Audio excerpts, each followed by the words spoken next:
Loyalam E-PAO tabiriba khudimappu Hitram Susmitana numidangi pau pizari ahamida maruoda headline. ATG Thomi Mari Fazin Kibagi Mayokta Khwaramban Kaithagi Imasingna Nongmagi Sintha Leptuna Wakami Phamchathakre. Tampaki Lamda Kutlai Gaya Lotlga Leire Haiba Khangle Kutlai Sing adu Athuba Mathamda Pikhalaknabadi Makha Tana Mipha Mipun Tawre Haina Govindasna Phondiraki. Naga Taruk Hatkibagi case High Court of Manipurna review Tawkhre. Pau Santona Pijari. ATG Thomi Mari Fazin Kibagi Mayokta Khwaramban Kaithelgi Imasingna Nongmagi Sintha Leptuna Wakami Phamchathakre. Arambai Tengogi Thomi Mari Fazin Kibagi Mayokta Khwaramban Ima Kaithelgi Ima event kayana ngasi Nongmagi Sintha Leptuna Wakami Phamchathakre. Khwaramban Ima Kaithelgi Ima Singna Sinduna Chathakiba Wakami Pham aduda Kaithel Phambi Ima ibel kayana saruk yaraduna Khun ngakpa phaba yaroi Arambai Tengogi Thomi Sing phaba yaningde amadi Fakiba Arambai Tengogi Thomi Sing condition amata yauduna thadou haiba wafam sing demand tawki Wakami Pham aduda saruk yakibi Ima Yumnam ibe yamana hai India lengak amadi Manipur lengang na icha singdi yengliba miyeng amadi chatharaliba thawong asi mama orbishingna tasengna yaningde maru oina ing kumjali singani kulumdogi me ahumdagi hauraga lamdam asida thoklaliba irangda lengak ki leiriba security force singna order phangde haiduna makhoina na thaiduna leikhiba matamda aikhoigi imalebak asi kandaba yade habigi wakhalon amada lamdam asigi icha sing thoklaktuna miyamgi damak achobo thodang kaya lokhibani hairiba icha sing asina Manipur kaibi yaroi haiduna thawai phawa katkiba amadi ahing nungthil tumba chaba khangduna hona kiba mayam adu khangbibagi mahut ngasidi NIA na case lokhatuna phaba lakwa asi mama oibigi thamoida yamna pendaba phawi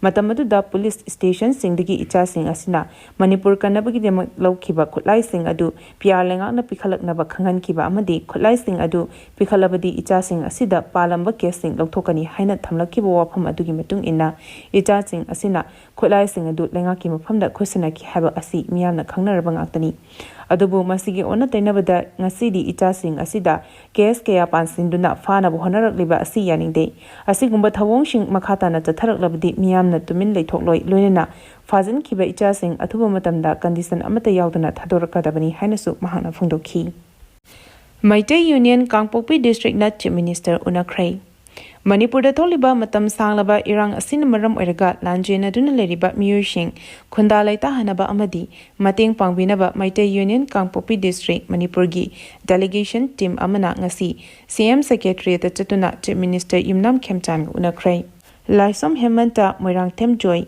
Hiram ning themna luchingba delegation team aduna lanjena duna leriba miyushing khunda laita hanabagi thabak paikhanaba Chief Minister da taksangki matam sanglaba irang asina makhoi imung manungal loinena lanjalaktuna tongan tonga mafamda hangba relief camp singda changjapam loduna leiri makhoi gi awabadu ubinaba su taksangki Chief Minister na wafam sing adu munna tabaga loinena makhoina pamliba sing adu lengaki maikadagi thinthaba tawdana phanghananaba khanaragani haina su phongdorakhi Chief Minister na makhata na hai imung manungi miyosingna thengnariba awaba adu Khangi madugidamak lengangna piba yaba mateng pinanaba khanagani state lengangna chokthaba leitana irangda sokhalaba miyoishingi yafa tharam paikhanaba honaduna lakli maduda natana irang asi loishinduna mahausagi phibamda hanjinaba su honari haiki CM na chair loduna pangtokiba mifamna state asida sizinaba konanaba yerum mit nga sangom amadi atai polam sing marang kaina puthoknaba khanakhre Chief Minister Y. Khemchana Chia Loduna Pangtokiba High Level Task Force ki mifamna state asida sizinaba konanaba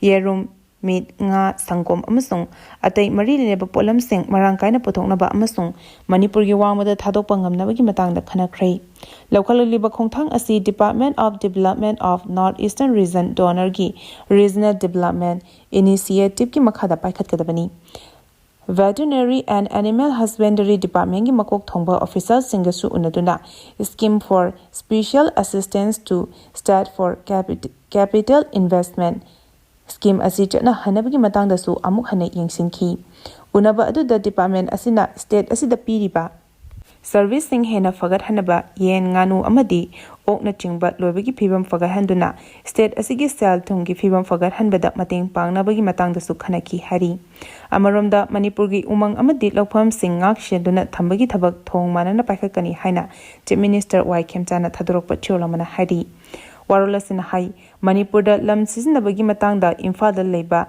magi secretariat da Land Resources Department gi makok thongba officer singa unaduna hiramasigi matangda hanna yengshinbagi pimpham ama pangthokre.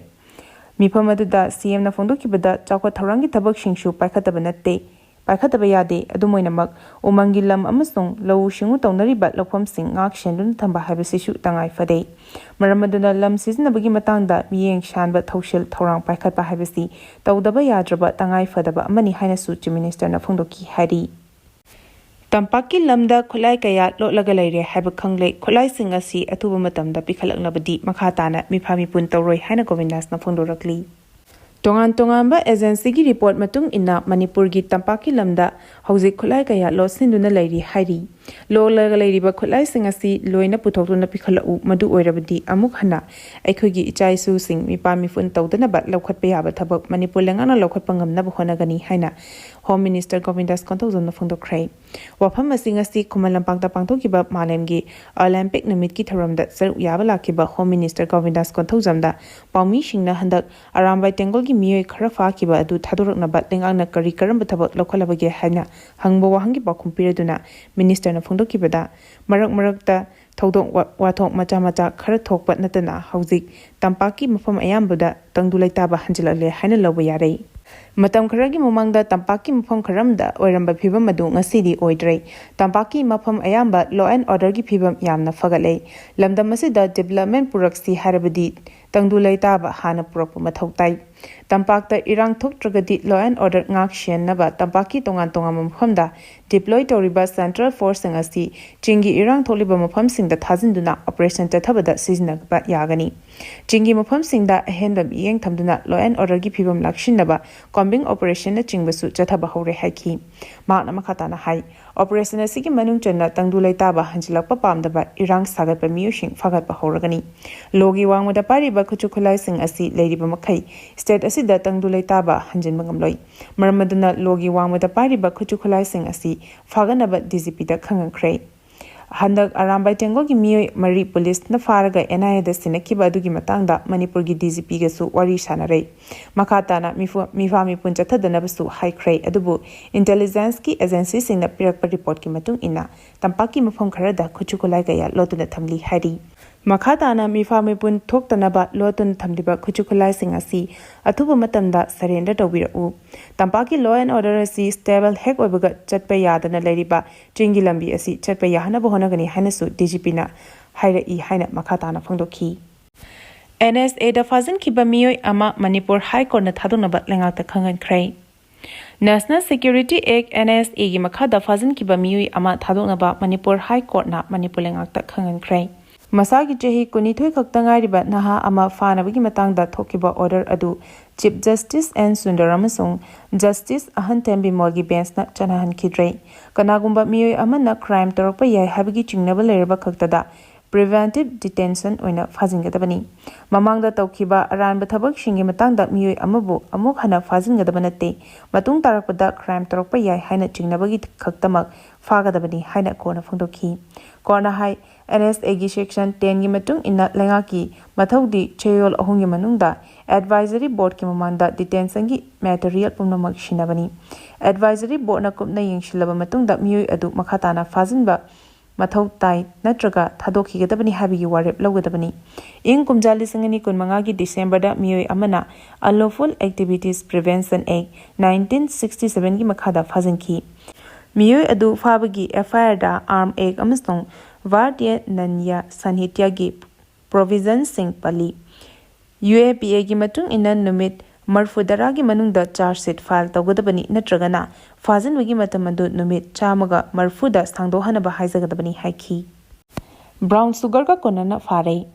Imphal East District Police amadi CRPF ki apunba kangbu amana miyoi ama brown sugar kg amarongga konana fagatpangamkhre. Police na brown sugar ka konana fagalaba miyoi adu Bisnupur District ki manung chanba Kwakta Ward number 5 tigi hauzikna Mantripur khigi Mother Teresa manakta leba MD Wahidur Rahman chahi kuntramanga apopa laikhidraba MD Zaharuddin ni. Police tagi phangwa pauda Imphal East Police ki ANTF na Hatagi mafam kharada drug puthok pusin tawre haiba akhanaba paw ama phangwadagi namidam pung 9 adwaida hatada operation chatakhi. Operation aduda wahidur hariba miyoi asi polythene bag ama paiduna lakpadagi check tawada brown sugar aduga konana phabangam kibani hari. Naga taruk hatkibagi case High Court of Manipur na review tawkhrai. Kangpokpi district ki Lelon by Fay village da Naga nupa taruk phakhraga tamthina hatok pikibagi matangda NIA na chathariba investigation ki thabak thoram sing High Court of Manipur na review tawkhibaga loinana inong noba status report pikhalaknaba Khanghankhre. Khongthang asi mihara si ki matangda Naga Lawyers Association ki President Oriba Advocate Dimak Haukipna High Court ta khut thingjin binaba haiduna thakiba PIL ki makhapona pikhalakpani. Ngarang chatakiba hearing the NIA na thagalakiba action taken report court asina yingsinghi. NIA ki report aduda case asi tha asigi nipanda formal oina Vardiya Nyay Sanhitya amadi Unlawful Activities Prevention Act UAPA 1967 ki tongan section singi makhada register tawki. Loinana Kutlai Bible singna faru raba matung Thadoknaba Naga nupi singi waro lawre loinana case asi yamna luba tangkak amada leire hari. Corner NIA ki report adu kopna yengshilaba matung inong noba action taker report am pikhalaknaba Khanghankhre loinana mathangi hearing August 13 da pangthoknaba matam lepki. Masigi mathakta case asigi investigation chatharibana report adu sel tawduna thamnaba Khanghankhre. Panbe yabadi chahi asigi me thagi tang 16 da Naga nupa taruk yauna nupi 13 amadi chahi nauriba angang ama Kuki Kutlai Bible singna phakibani. Tungda nupi 13 ga angang aduga thadorlaba matung tha asigi 10 da Naga nupa taruk adu shina phangkibani. Nemcha Kipgen Kuki gi MLA Pumnamak pham Thadoknaba Khanghankhre.